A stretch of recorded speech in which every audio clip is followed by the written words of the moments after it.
All right, let's dive in. Today, we're heading into a place that's, well, a little bit creepy, to be honest. The dark web.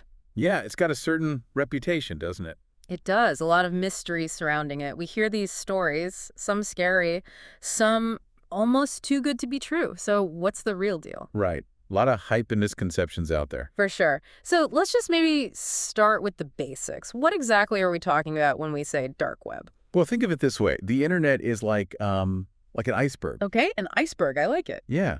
The part we use every day, Google, all the social media, shopping sites, that's just the tip, the surface. Right, the surface way. Exactly.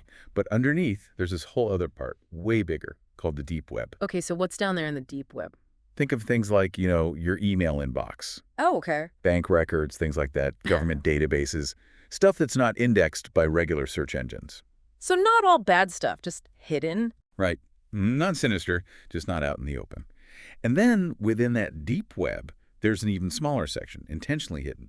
That's the dark web. And to get there, you need special software, Like what? like Tor. Tor. It stands for the onion router. Okay, the onion router? That sounds pretty serious. Why onion, though? Well, because it works in layers, like an onion. See, Tor bounces your internet traffic through, like, a bunch of different servers all over the world, encrypts it every step of the way. So it's not just a straight line from A to B. Nope. More like a maze with a secret path. So by the time your data gets where it's going, it's basically impossible to trace back to you. Yeah, pretty much. Yeah. It's all mixed up with traffic from tons of other users, Yeah. like trying to find a needle in a haystack. So it's anonymous? You could say that. Mm. And to make things even trickier, websites on the dark web have these special addresses. They end in onion, not jet.com or anything like that. Onion. Interesting. So you can't just Google it. Not really. These onion addresses, they're long, random strings of letters and numbers. You need to know exactly where you're going. So you're saying it's pretty much impossible to just stumble upon something on the dark web? It would be highly unlikely. You got to be looking for it. Wow. So with all the secrecy, it sounds like you're totally invisible on the dark web then. No one can track you. Well, it's not quite that simple. Tor makes it very difficult, but it's not foolproof. Oh, really? Yeah. Law enforcement agencies, they've developed ways to track illegal activities.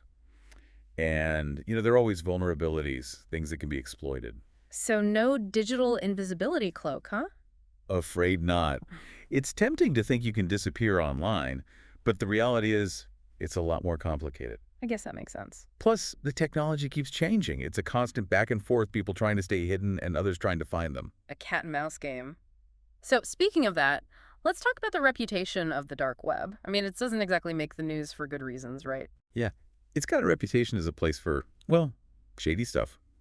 But it's important to remember it's a tool, just like any other. I see what you mean. Like take a hammer. You can use it to build a house or you can use it to break a window. The dark web's the same way.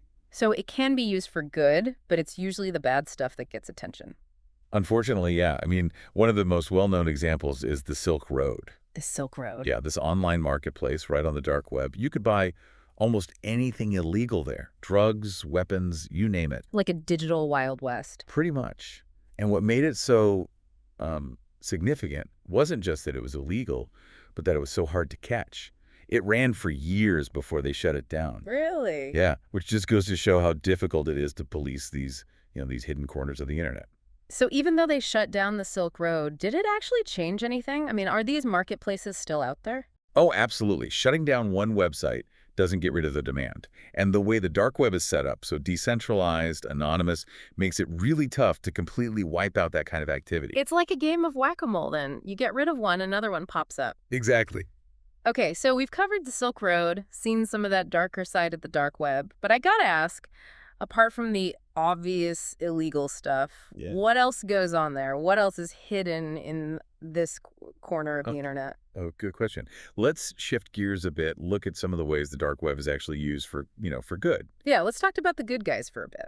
All right, so one area where the dark web really shines is as a safe space for whistleblowers, journalists working in places where, things aren't so free. Places with censorship, oppressive governments, that kind of thing. Exactly.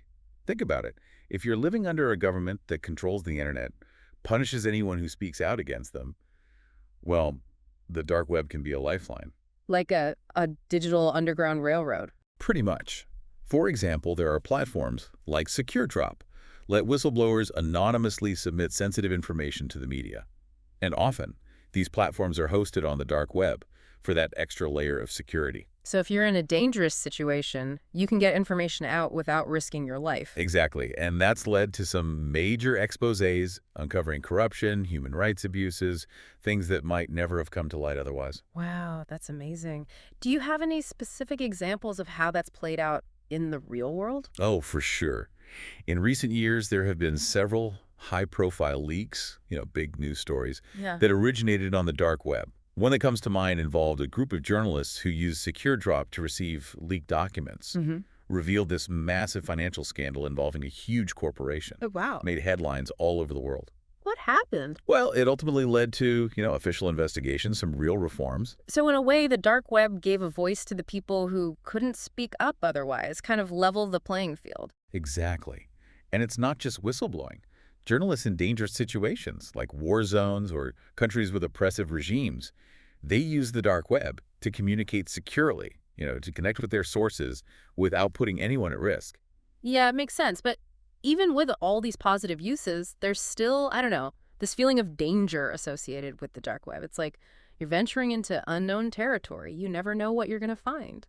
I get what you mean. And that uncertainty, that's part of what makes the dark web so fascinating. But it's also why you got to be cautious.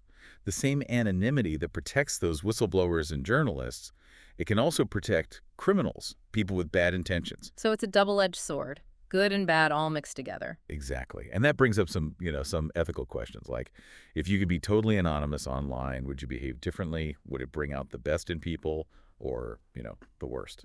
Ooh, that's a good question. I'd like to think I'd use that anonymity for good, but who knows? It kind of reminds me of that saying, power corrupts, absolute power corrupts absolutely. Right. And in a way, anonymity is a form of power. It gives you a voice, but it also removes accountability. Exactly. So, yeah, it's tricky. So how do we manage that? How do we make sure the good outweighs the bad? Well, that's the big question, isn't it? It's a balancing act for sure. We need to, find ways to encourage responsible use of the dark web. Education, maybe? Yeah, educate people about the risks, make sure law enforcement can go after the criminals without, shutting down the legitimate uses. So it's like we need a whole new set of rules for this digital world. Maybe not so much strict rules, but more like a new way of thinking about it, like a culture of responsible anonymity. A culture of responsible anonymity. I like that. So education is key. Definitely. We need to get past this idea that the dark web is only for criminals or, revolutionaries. It's way more nuanced than that. It's about recognizing that nuance, right? Not demonizing the technology itself, but learning how to use it responsibly. Absolutely. Empowering people to do good while protecting them from those who would abuse it. Sounds like a tough challenge. It is, but it's a challenge we have to face. Well, I feel like we've just scratched the surface here. Yeah, there's always more to explore. And you know what? In our next segment, we're going to dive into some real-life stories. Stories of activism, crime, everything in between. Ooh, can't wait. It really drives home the point that the dark web, for all its mystery, it's really a reflection of us, our good side, our bad side, our potential, and our flaws. Exactly. It's a microcosm of the human experience playing out in the digital shadows. All right, welcome back to the deep dive. We've been exploring this world of the dark web, kind of peeling back the layers, seeing how it works. Yeah, we've gone over a lot. The tech behind it, the good, the bad, all those ethical questions it brings up. Definitely. But I think it's time to really get into, well, the real world stuff. See how the dark web is actually being used out there? The stories. You got it.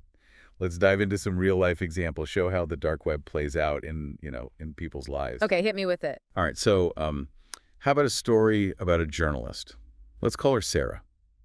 She was working in a country with, well, a very oppressive government. Freedom of the press didn't exist. So she couldn't exactly, criticize the government without risking her safety. Exactly. It was a dangerous situation. But Sarah, she was determined. She wanted to expose what was really happening. What was going on? Well, she'd found evidence of corruption within the government, serious stuff. But the media outlets, they were either controlled by the government or, too afraid to touch the story. So how did she get her story out? This is where the dark web comes in, right? You got it. Sarah, she discovered SecureDrop.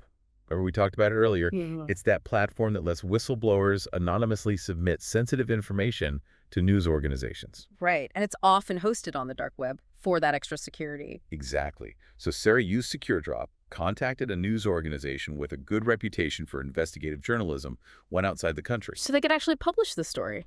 They could, and they did.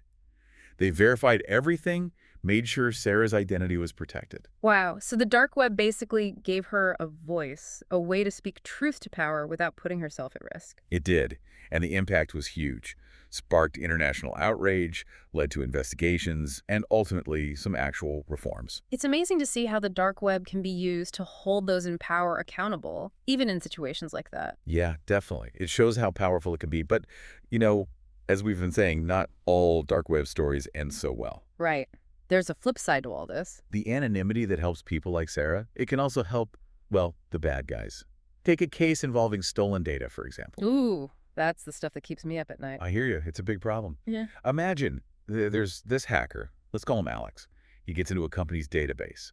All that sensitive info, names, addresses, social security numbers, it's all there. A data breach. Ouch. Yeah, a nightmare scenario. Mm-hmm. Now, Alex could try to use this information himself, but more likely he'll take it to the dark web. Why? What's on the dark web for him? Marketplaces. Places where this stolen data is bought and sold, just like any other product. Like an online black market for people's information? You could say that. Yeah. And these places, they're constantly evolving, making it harder and harder for law enforcement to shut them down. How do they even operate? They use cryptocurrencies like Bitcoin, untraceable payments, plus lots of encryption to protect their communication.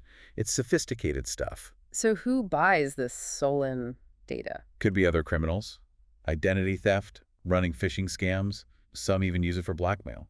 That's scary. It really highlights the potential for harm on the dark web. Definitely. And unfortunately, law enforcement is often one step behind trying to keep up with these cyber criminals. So after diving into all this, where do you land? Is the dark web more good or bad? I don't think it's black and white. It really mirrors us, humanity, all the good and the bad. Yeah, like a digital reflection of ourselves. Exactly. It can be used to empower people, expose corruption, protect those who need it. But it can also be used for crime, to hurt innocent people, make us all feel less safe. It's all about understanding the potential and the risks, right? Not demonizing the technology itself, but being aware of how it can be used. Well said. And I think having these conversations, like we are right now, is a huge part of that. Raising awareness, promoting responsible use. Absolutely. This deep dive has really opened my eyes. Mine too. And remember, this is just the tip of the iceberg, so to speak. There's so much more to the dark web. It's constantly changing. It's a lot to take in. But knowledge is power, right? Yeah. The more we understand about the dark web, the good and the bad, the better equipped we are to navigate it. I completely agree. Stay curious, stay informed, and stay safe out there in the digital world, everyone. Thanks for joining us on the deep dive. We'll see you next time.